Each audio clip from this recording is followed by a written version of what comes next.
कहानी पामेला की जुबानी। मेरी बहन अंजलि के बेटे राजवीर को मैं अकेला ही बड़ा कर रही थी और तभी मेरे सामने परफेक्ट जय चौधरी आ गया जो मुझसे राजवीर को छीन लेना चाहता था।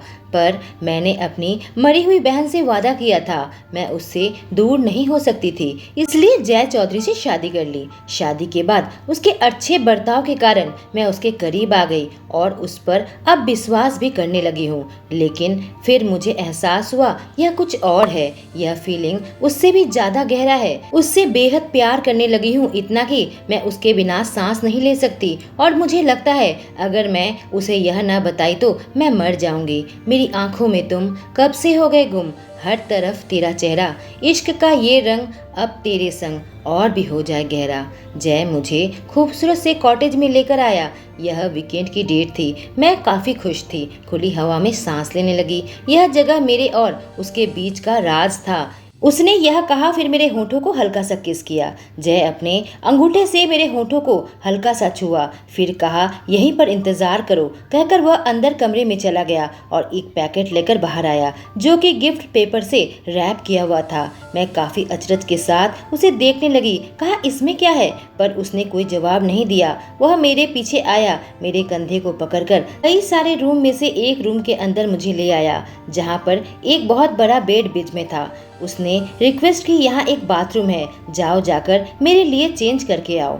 उसके आवाज में उत्सुकता को देखकर मैंने कहा ठीक है। मैं भी काफी उत्सुक थी कि आखिर यह रात किस तरह से खुलने वाला है। मैं बाथरूम के अंदर आ गई। जब वह बॉक्स खोला उसके अंदर सिल्क की एक गाउन थी और कंधे को सपोर्ट करने के लिए पतली स्ट्राइप्स। मैं जल्दी से वह गाउन पहन ली, अपने बालों को ठीक किया। आज पहली बार जय के लिए इस तरह से तैयार हुई थी। शीशे में अपनी प्रतिबिंब देखकर मेरा दिल तेजी से धड़कने लगा। यह ड्रेस एक सेक्सी फीलिंग दे रहा था। मैं कोई जादूगरनी लग रही थी। मुझे पता नहीं क्यों मेरा दिमाग कामुक तस्वीरें दिखा रहा था या फिर जय के साथ इस तरीके से अकेले रहना, जिससे मेरा दिल काफी तेजी से धड़क रहा था, इतनी तेजी से कि लग रहा था दिल कूद कर बाहर आ जाएगा।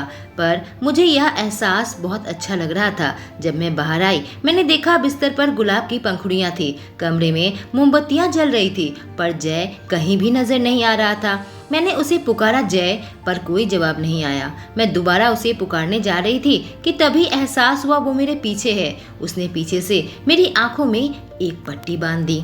मैंने उस पट्टी को छूते हुए कहा, तुम क्या कर रहे हो? श्श्श। उसने मेरे कानों के सामने फुसफुसाया, आवाज मत करो, यह एक सरप्राइज है, तुम्हें तो पता है ना। मैं मुस्कुराई और उसने मेरा हाथ पकड़कर कहा चलो। मैंने कहा ठीक है, पर तुम्हें पता है मैं आंखों में पट्टी बांधकर अच्छे से नहीं चल पाती। मैं टूटी हड्डियों के साथ अस्पताल नहीं जाना चाहती, मैंने काफी घबराते हुए कहा। उसने मुस्कुराकर कहा, मैं कभी तुम्हें कुछ नहीं होने दूंगा मेरी प्यारी पत्नी। उसने इस बात को एक मजाक के तौर पर काफी हल्के से कहा। उसकी बातें मेरे दिल की धड़कनों को शांत करने के लिए काफी था। अगर वह मेरे साथ है तो सब ठीक ही होगा।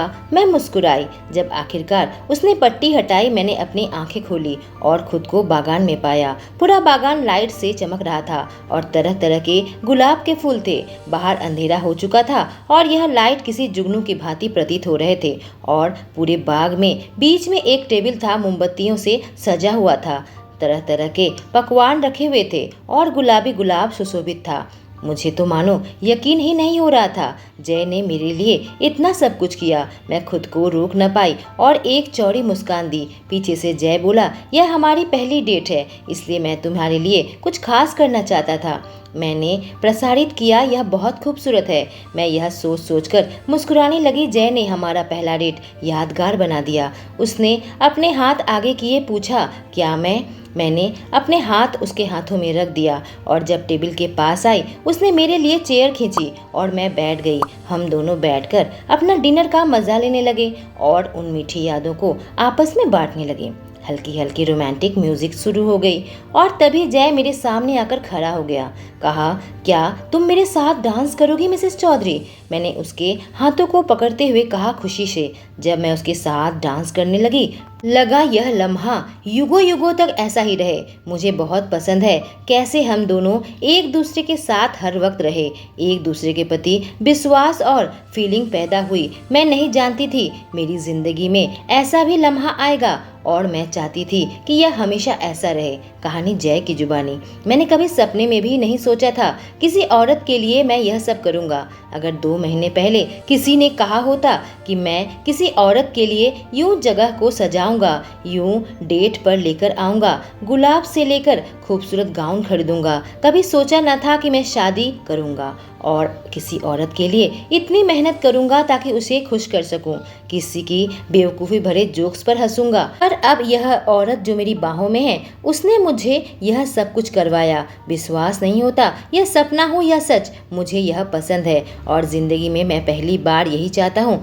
कि हमेशा के लिए ऐसा ही रहे। मेरे कंधों में हाथ रखकर पामिला ने मेरी आंखों में देखा और इस लम्हे हम इस दुनिया को भूल गए। न ही कोई चीज मायने रखती है, न ही कोई दूसरा मायने रखता है। वो अपने पैर ऊंचे करके खड़ी हो गई और मुझे किस किया। मेरे होठों में एक लंबी और गहरी किस की, एक किस अपने आप को निछावर करने के लिए, एक किस जो प्यार से भरा हुआ था। मुझे यह बहुत पसंद आया जब वह पहल करती है और फिर वह अपने मुंह मेरे कानों के पास लाई। आई love you Jay Chaudhary, I love you so much. 2 कदम पीछे हुई मेरे चेहरे का भाव देखने के लिए, पर कुछ नहीं, कोई भाव नहीं था मेरे चेहरे में। बिल्कुल कंफ्यूज था, गुस्से में था, शॉक्ड था, मैं बिल्कुल खुश नहीं था। मैंने पूछा तुमने क्या कहा? मैं गुस्से से उसे घूर रहा था। उसने काफी गर्व के साथ अपना माथा ऊपर किया, मेरी आंखों में देखा और उसने अपनी बात फिर से स्वीकार की। मैं तुमसे प्यार करती हूँ जय। मैंने अपना माथा ना में हिलाया, नहीं, मैंने एक कदम पीछे लिया। मेरे चेहरे पर अविश्वास और दर्द का भाव था, मेरे आंखों में खौफ था जिसे किसी ने मेरे पीठ में छुरा घोंपा हो। मैंने देखा वह अपनी जगह पर जम गई। क्या उसने ऐसी उम्मीद नहीं की थी? इसलिए मैंने अपना माथा दोबारा ना में हिलाया, कहा नहीं नहीं, तुम कंफ्यूज्ड हो रही हो, यह सब चीज, यह सब डेकोरेशन। मैं उसके करीब आया, उसके कंधे पर अपना हाथ रखा और उसकी आंखों में देखा और उम्मीद लगाई कि वह मेरी बात को समझ रही होगी। यह सब कुछ नहीं है, समझ गई, यह बस एक डेट है और कुछ नहीं, यह इससे और कुछ ज्यादा नहीं है, तुम कंफ्यूज्ड मत हो। उसने कहा जय, इस डेकोरेशन का या फिर इस डेट का इससे कोई लेना देना नहीं है। मैं तुमसे वह कहा जो मैं फील करती हूँ। और नहीं नहीं, मैंने बीच में ही काटते हुए उसे हिलाया जैसे कि उसे कुछ समझाने की कोशिश कर रहा हूँ।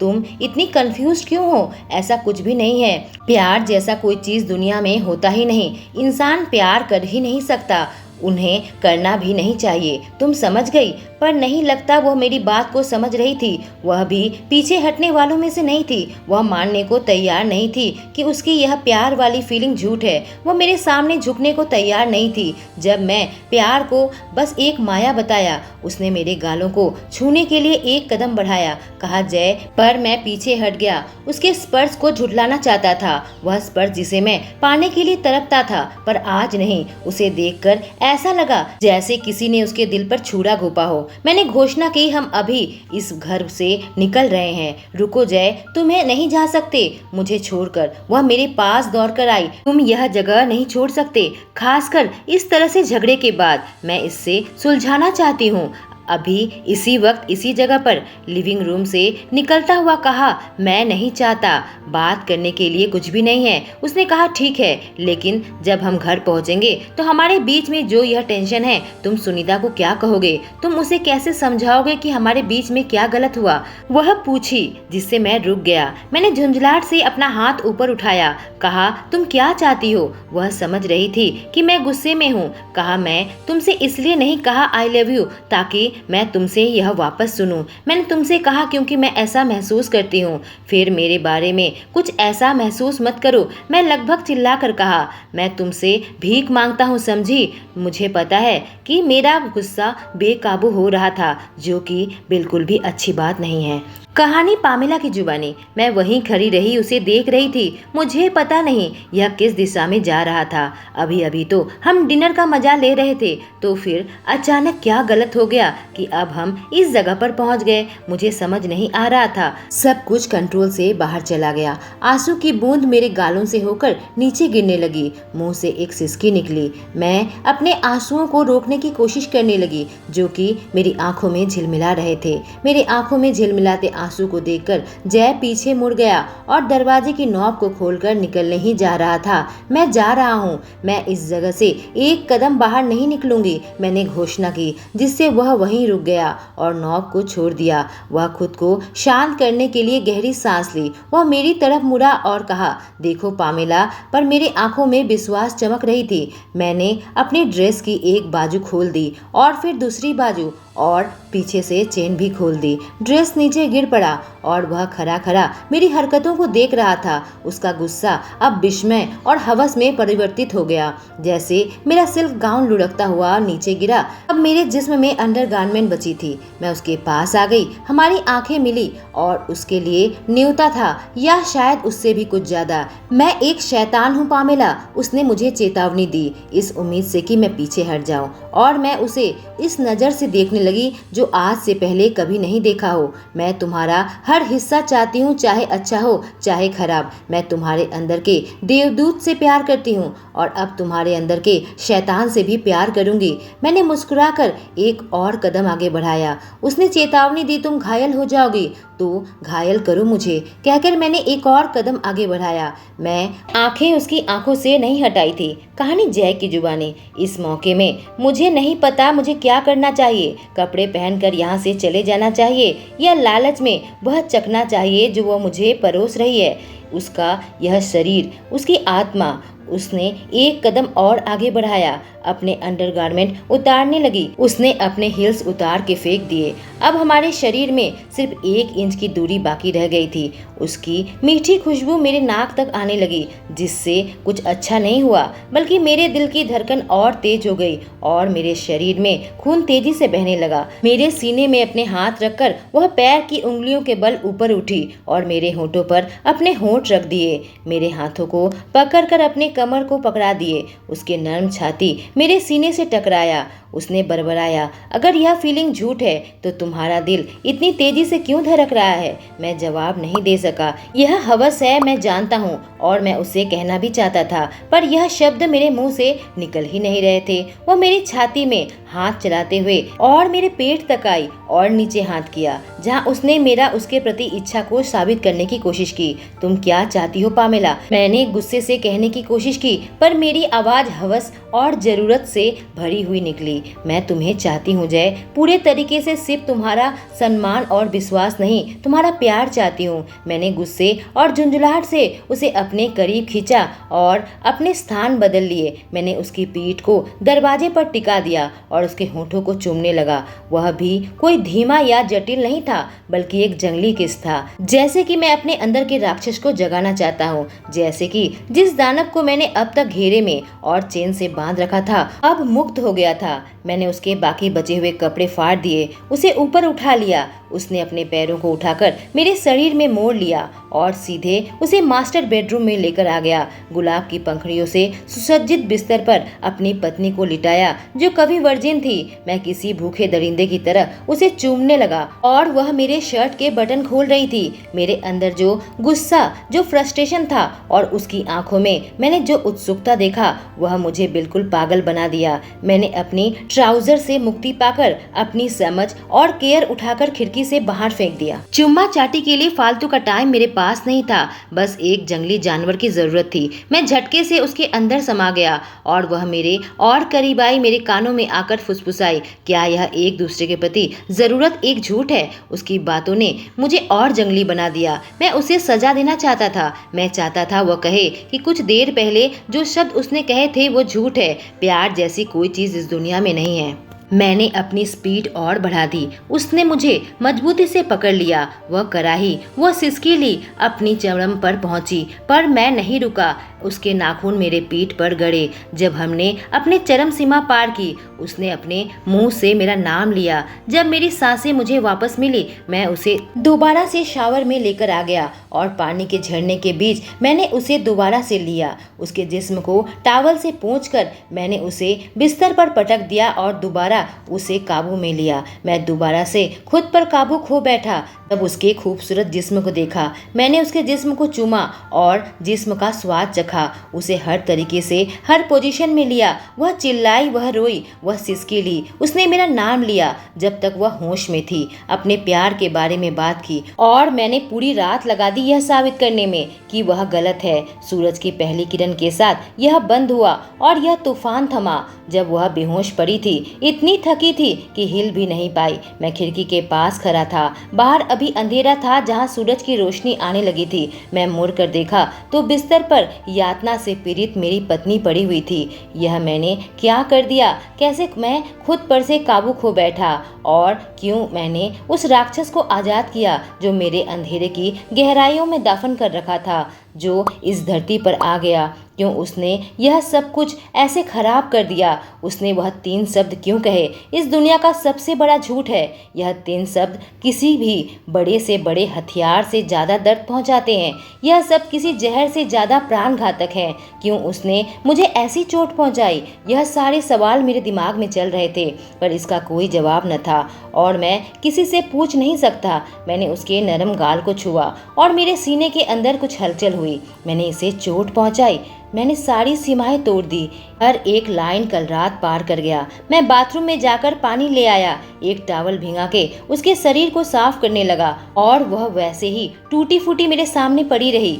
उसे कपड़ा पहनाकर मैं वापस अपने विला में उसे लेकर चला गया। 1 हफ्ते बाद, कहानी पामेला की जुबानी। 1 हफ्ते बीत गए थे। मैंने आखिरी बार जय को देखा था जब मैं उसे आखिरी बार छुआ था। मैं उसे मिस करती हूँ। जब मेरी नींद खुली, मैं अपने आप को विला में पाई थी, अपने मास्टर बेडरूम में। मेरे दर्द से भरा शरीर बस उस उग्र रात का प्रमाण था। मैंने उसे हर जगह ढूंढ लिया, वह कहीं भी नहीं मिला। यहाँ तक कि सुनीता को भी नहीं मालूम कि वह कब आकर मुझे घर पर ड्रॉप करके गया। मैंने शाम तक इंतज़ार किया था, रात तक इंतज़ार किया था, यहाँ तक कि उसके बाद भी, पर वह वापस नहीं आया। मैं अगले दिन भी उसका इंतज़ार किया, पर वह ना ही आया, ना ही कोई फ़ोन किया। मैं ऑफिस में उसके सेक्रेटरी को फ़ोन किया। उसने कहा वो नए प्रोजेक्ट को लेकर बिजी है। बाद में मैं सिर्फ उसके आवाज़ सुनने के लिए उसे फ़ोन किया, पर उसने मेरा कॉल तक नहीं उठाया। इसलिए मैं इंतज़ार किया और 1 हफ्ता हो गया, पर वह घर नहीं आया। वह अभी मुझ पर गुस्सा है। मैं रात में यह सोच सोचकर रोती हूँ कि क्या वह कभी वापस आएगा। कभी कभी मेरे दिमाग में ऐसी तस्वीर दिखाई कि वह किसी और औरत के साथ बिस्तर पर सोया हुआ है, पर हर बार मैं अपने आप को यही समझाती हूँ वो मुझे धोखा नहीं देगा। मेरा दिल मुझे समझाता है कि मुझसे वादा किया है, पर मेरा दिमाग कुछ और ही कहता है। बस किसी तरीके से मैं अपना दिन काट रही हूँ, क्योंकि मेरे पास राजवीर है और मैं अपनी बहन से वादा किया था उसका ख्याल रखूंगी। दिन में तो काम और राजवीर से मेरा ध्यान भटक जाता है, पर रात में मैं फिर से पूरी अकेली हो जाती हूँ। अकेले उसके बिना मैं अपने बिस्तर के हिस्से पर लेटकर उसके बिस्तर की साइड में देखती हुई उसकी राह तकती रहती हूँ। इस उम्मीद में मैं सुबह भी उठती हूँ कि उसकी चमकदार भूरी आंखों में देख सकूंगी, पर उसकी साइड खाली और ठंडा रहता। और अब मैं बिल्कुल थक चुकी हूँ, शारीरिक रूप से भी और मानसिक रूप से भी। खिड़की के सामने खड़ी होकर टकटकी लगाए आसमान को देख रही थी कि तभी दरवाजे पर दस्तक हुई। सुनीता कमरे में आई, कहा पामेला कुछ खा लो। मैंने पूछा राजवीर ने खाया? उसने कहा हाँ, उसको पैनकेक और दूध पिलाई हूँ, अब वह खेल रहा है। सुनीता ने पूछा क्या तुम कुछ नहीं खाओगी? मैंने कहा मुझे अभी भूख नहीं लग रही है, बाद में खा लूंगी। सुनीता हार मानकर मुझे देखी और मेरे कंधे पर हाथ रखकर कहा मुझे नहीं पता तुम्हारी और जय के बीच में क्या गलतफहमी हुई है, पर मुझे लगता है तुम दोनों को आपस में बात करके सुलह कर लेनी चाहिए। मैंने जवाब दिया हमारे बीच में कोई मिसअंडरस्टैंडिंग नहीं हुई है, जो कि सच था। मैंने उसे बस अपने प्यार का इजहार किया था, जिस बात से उसे नफरत है। सुनीता ने मेरे कंधे में हाथ रखकर कहा यह रिश्तों का पीछा करना कभी खत्म नहीं होता। प्यार करने वाले शादी के बाद भी ऐसा करते ही रहते हैं, इसलिए उसका पीछा करो। अपनी खुशियों को अपने हाथ से फिसलने मत दो। ना लड़कर ही यह जंग मत हारो। तुम्हें प्यार पाने का पूरा हक है। खुशियों का पीछा करो। सुनीता के यह शब्द मेरे कानों में गूंजने लगे थे। मैं जल्दी से बाथरूम जाकर नहाकर तैयार हो गई।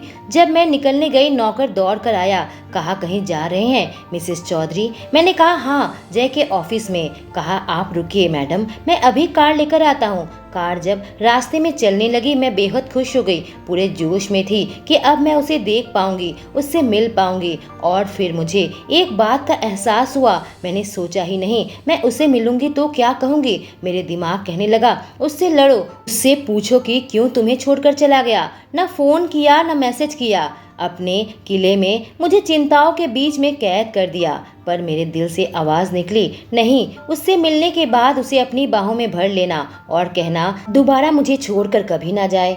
ऑफिस के पास ही मैं ड्राइवर को कहा, यहीं गाड़ी रोको, अभी जय एक मीटिंग में है, मैं एक कॉफी पीना चाहती हूँ और कार यहीं पार्क कर दो। मैंने उससे झूठ कहा था। ऑफिस एरिया में कैफेटेरिया के अंदर आ गई। तभी एक जानी पहचानी आवाज मेरे कानों में आई, पामेला।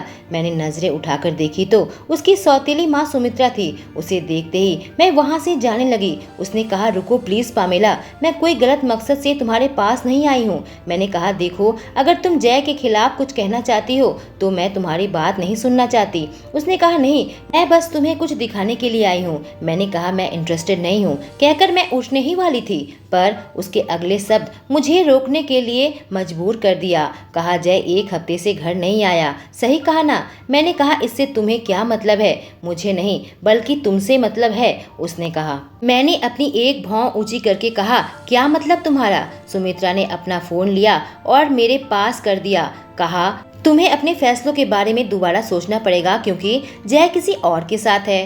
तभी सुमित्रा के बातों से मेरा ध्यान उसकी फोन की स्क्रीन पर गया। वहाँ एक लड़की और जय की तस्वीर थी। वह लड़की हरे रंग का गाउन पहने जय के साथ बिल्कुल चिपकी हुई थी। यह जय की एक्स है, क्या पता अभी भी उसके साथ रिश्ता हो। उसने जारी रखा, इसका नाम शीला है। इस तस्वीर को देख सकती हो, दोनों एक दूसरे के प्रति कितने आकर्षित हैं। वरना शादीशुदा होने के बावजूद भी जय उससे मिलने क्यों जाता होगा और एक हफ्ते से तुम्हारे पास क्यों नहीं आया? मैंने चुनौती देते हुए कहा, आपको क्यों लगता है आपकी बातों पर मैं यकीन करूंगी? उसने कहा, इन तस्वीरों को दोबारा देखो। मैंने कहा, अपने डिटेक्टिव हमारे आसपास से हटा दीजिए। मेरे घर के आसपास ऐसा कोई नजर आया तो मैं इस बार पुलिस बुलाऊंगी। तुम्हारी बातें सुनकर मैं अपने पति पर कभी भी शक नहीं करूंगी। पर पामेला, वह तुम्हारे लायक नहीं है। उसने कहा, वह लायक है या नहीं यह मैं फैसला करूंगी। और तुम इन मामलों में पड़ने वाली कौन होती हो? तुम अपना अधिकार खो चुकी हो।